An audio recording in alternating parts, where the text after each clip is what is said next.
Hi, welcome back. It's the 22nd, Tuesday, the 22nd of April 2014. It's just after noon, about 20 past 12, and I've been fasting now for about 86 hours. I was just doing some calculations on my sort of calorie intake for the day, and it's about the 500 mark with the coffee and the soy milk or the milk in the morning with a splurge of honey. Then I have a lemon and an orange. It's like a satsuma drink, chopped up with a teaspoonful of the filtered coffee, and then the chocolate. I have milk chocolate in the evening, which is with the Bonville, and is either soy milk or ordinary milk, depending on how I feel. And that comes in about 300, so I'm looking at roughly 500k calories in a day, which I'm actually consuming through drinking. So that's, but still not taking any food in. So I really suppose this is like an intermittent fast more than what you would call a pure water fast.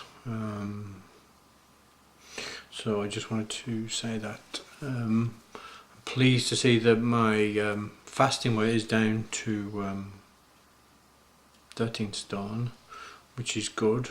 And I suppose it's a combination of the fact that I've been fasting now for 4 days, plus it's on the back of the fast that I did last week as well, so I'm sure that's having an impact. And this idea of like a shock to the system helps to push your body in releasing the weight.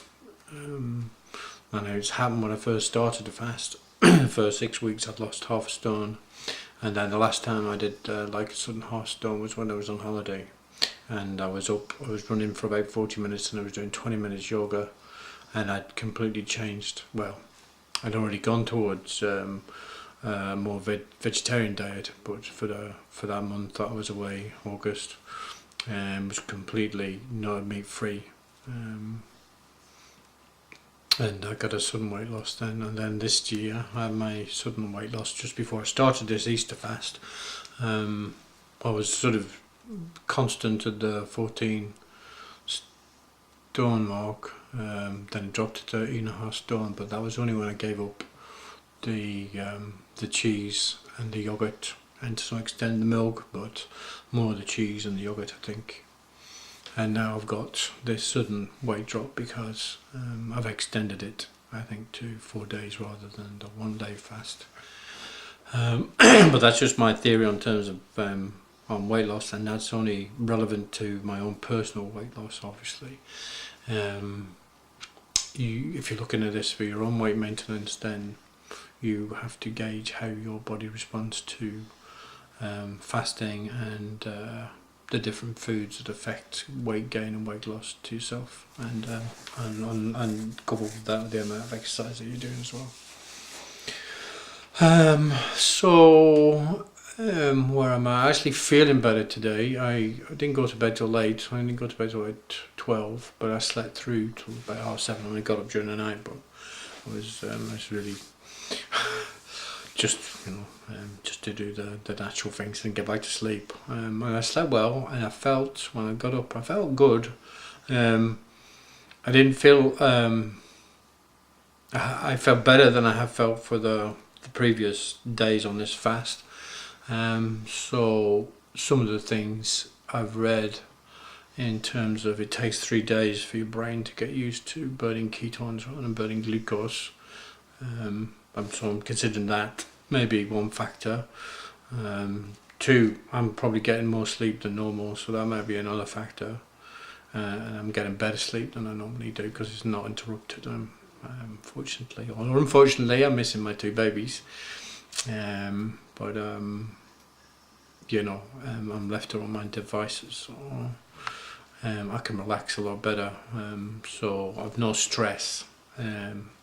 Normally on a fast, stress doesn't really go down well. I don't get called grumpy daddy for nothing.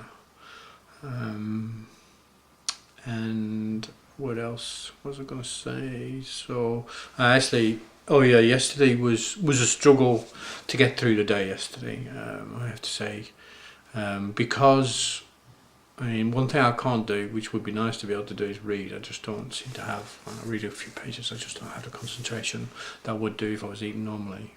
So that's one drawback. And then there's only so much TV you can actually watch before your mind needs some other stimulus. And yesterday, even though we'd gone walking in the morning with my dog, I decided just to go walking in town, which was okay. It was probably a 20-minute walk there and back, plus I did a bit of shopping. But I suppose the first thing that struck me when I was going into town was any proximity to any food outlets, even the Kentucky Fries and McDonald's, you can smell the fries a mile off. Well, probably at least 200 yards off anyway. And that's, the smell of food when you're when you're not eating is very powerful, I have to say. So today's walk, I actually walked for 40 minutes, about 2-3 kilometres there and back, so it's like 5-6 kilometres in total, but very slowly, 40 minutes there, 40 minutes back. And it was okay. It was reasonably alright. It's quite nice. The weather isn't brilliant at the moment. It has been better earlier, but it was pleasant. I just, much more appreciation of nature. And one of the other benefits I noticed of the fasting, which I said yesterday, I think, is your mind doesn't really tolerate nonsense. I think it just doesn't have the energy for it. So all the negative thinking or the random thoughts I've had, I normally get, they're just not entertained, they're just ignored really, which is quite good. I suppose that's the clarity that people get when they're fasting. Yes, so yeah, a bit forgetful yet. So I mean, I am over 50, so I'm allowed to have my senior moments, but I would say that fasting brings on more senior moments than can be accounted for by age. So that's another drawback to the fasting. I did test my blood sugar as soon as I got up, and at various intervals of the day, and it's been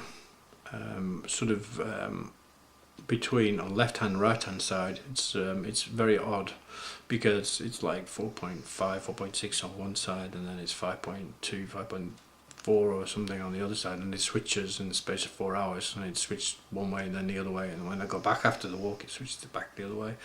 So I find that a bit confusing, a bit random. I'm not too sure if it's the actual AccuMobile that's not that accurate. So for my own comfort, I'm feeling that my average is around the 5 mark. So I know that my body is coping with not having much glucose in the system, and it's converting the fat. So that's comforting, and so the risk of hypoglycemia is, too little glucose in the system is sort of reduced. And I think taking the edge off with a hot chocolate before I go to bed is a good idea as well. Helps with the sleep. And I didn't realise it was a 300 calorie boost though. I don't know what to do about that. I don't know what I think, because I'm getting results then. I suppose it's alright, and I suppose I can go to sleep feeling that I've given my brain a bit of a boost of glucose, so I should make it through the night. Yes. So I'm past the 3 days of the minimum of unsupervised fasting. I'm now into the space of I should be in a supervised fast, and I can see that beyond 5 days, and you get into the 7 days, so I could probably go 7 days, but I'm not going to be ready for the kids when they come back, so I'm not going to do that. But I suppose the other thing about being in a supervised fast is you're around other people that are in the same boat as yourself, and you can pass the time of day, and it would be rather sociable, and I think that'd be quite enjoyable. Plus, the place I'm thinking of going to for a longer fast, for supervised fast, is the True North Clinic in California, run by Dr. Alan Goldhammer, who did the book now. The book is probably get the name wrong now. it's not the pleasure trap. Yeah, I get confused with the pleasure trap principle. No, pleasure trap. You know, vegan. It's very vegan. It's all about giving up meat, sugar, and fat,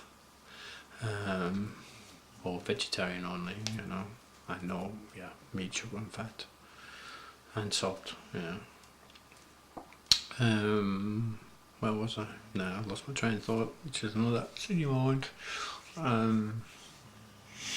Oh yeah, so California being quite warm as well, so I think I could quite see myself doing that. You know, if I wanted to do a longer fast.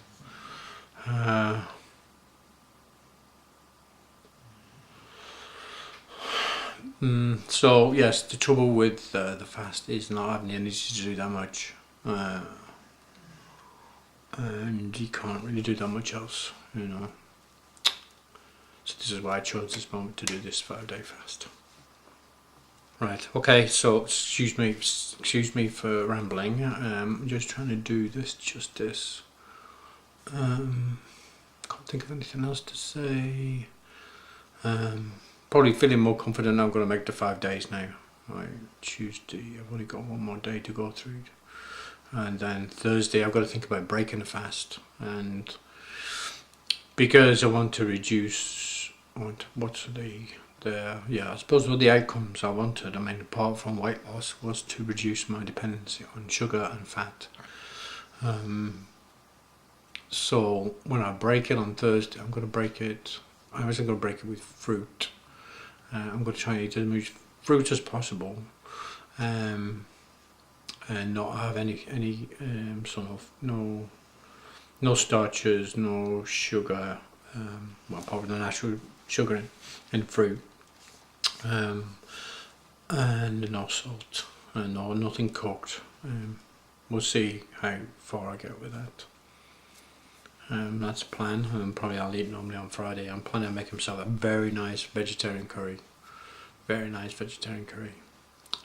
And probably have a bottle of red wine as well with it. So, well, I've not had a bottle of wine now for over a month, so I think I deserve one, especially after this. It's my reward, and I'll probably do a non-dairy Easter egg too. Okay, thank you for watching, and hope you have a great day. Bye.